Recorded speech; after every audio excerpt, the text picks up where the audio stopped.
Apple. Today we're going for a ride. I'm gonna tell you about my journey with the Galaxy S10, so strap in boys, we're going for a ride. It has been a rough 9 days. Like, let me tell you, you would not believe, okay, I'm exaggerating. It was actually perfectly livable. Like the Galaxy S10 was an amazing phone. I absolutely loved it. And I wanna clear the air here. Like I've seen a lot of comments saying, oh, you're paid by Samsung to say this. Like, without any doubts, I want you guys to know I'm not paid by Samsung. They did not even give me a review unit. I purchased all of these by myself with my money. So like this opinion is mine. Nobody's paying for it, just so you guys know. I'm gonna tell you about my 9 days with the Galaxy S10 and ultimately why I'm switching back to the iPhone. Like there is no hate at all towards Samsung. There's no hate towards Android. I'm gonna tell you what I liked about this phone in the 9 days that I used it. Extensive usage. I did drop tests, I did speed tests, I did camera tests, and I used this thing as my personal device for 9 days. So I can give you a well-rounded and an opinionated look at the Galaxy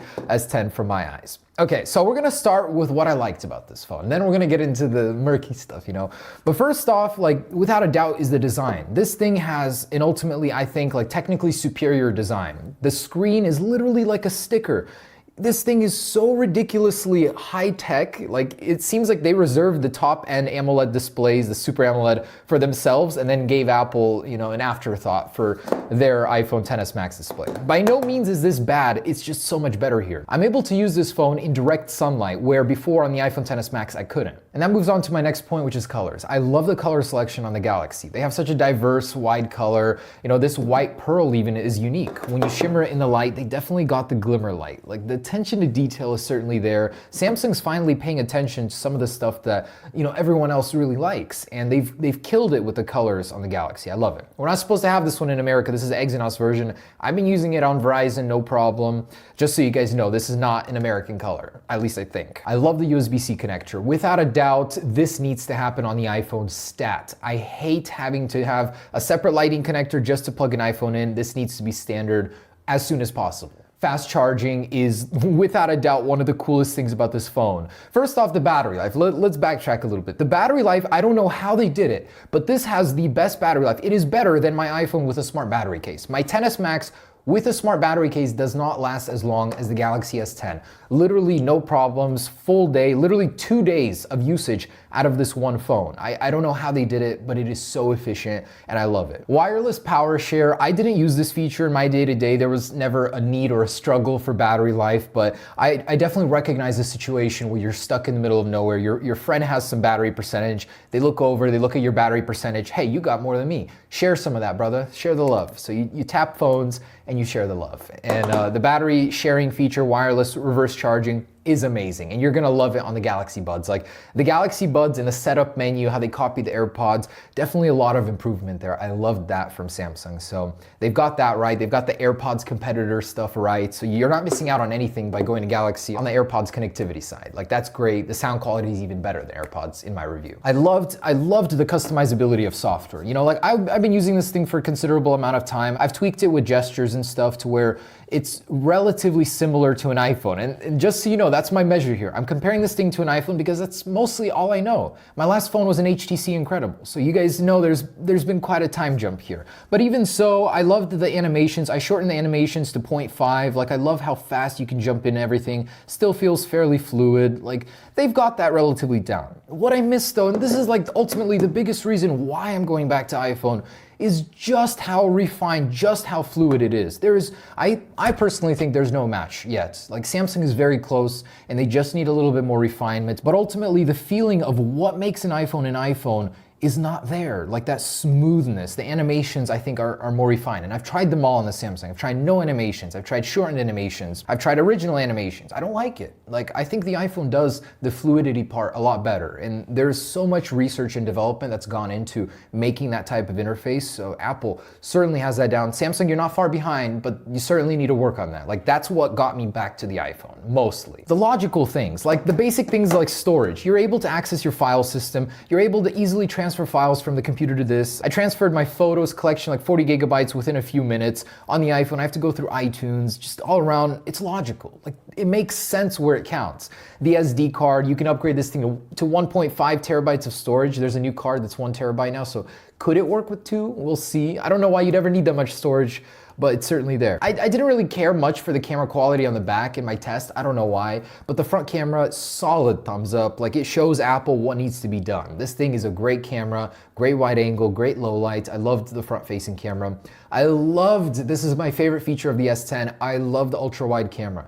You are able to get shots that you otherwise would never be able to. You're able to stand in the same area that you would with an iPhone and take a magnificent picture that seems like you're way further away. And I demonstrated that in my camera test, just that feature that makes the S10 the S10 for me. So I love the third lens. Like, I hope Apple does something similar with the iPhone 11. The weirdest thing is that this phone is more reliable than my iPhone in unlocking my Tesla. And I kid you not, I have not had any fails where I've had to pull the phone out and activate the app to open my Tesla. I don't know why, maybe it's Bluetooth 5.0, but this thing is incredibly reliable, never an issue with my Tesla. iPhone all the time. I don't know what's wrong with it, but I always have to open my iPhone before the Tesla opens. First world problems, whatever, but it's a real problem for me and it's annoying. So that's why I love this thing. Do Philip's camera test, and my Tesla just crashed. Nice. We gotta reset it. Wait, is that a thing? Literally, look at the scan line. Also the RAM, this thing obviously has more RAM, 8 gigabytes, up to 12 if you get the ceramic version. Apps stay open longer. Like, they're not constantly refreshing, so you save a little bit of time in little areas like that where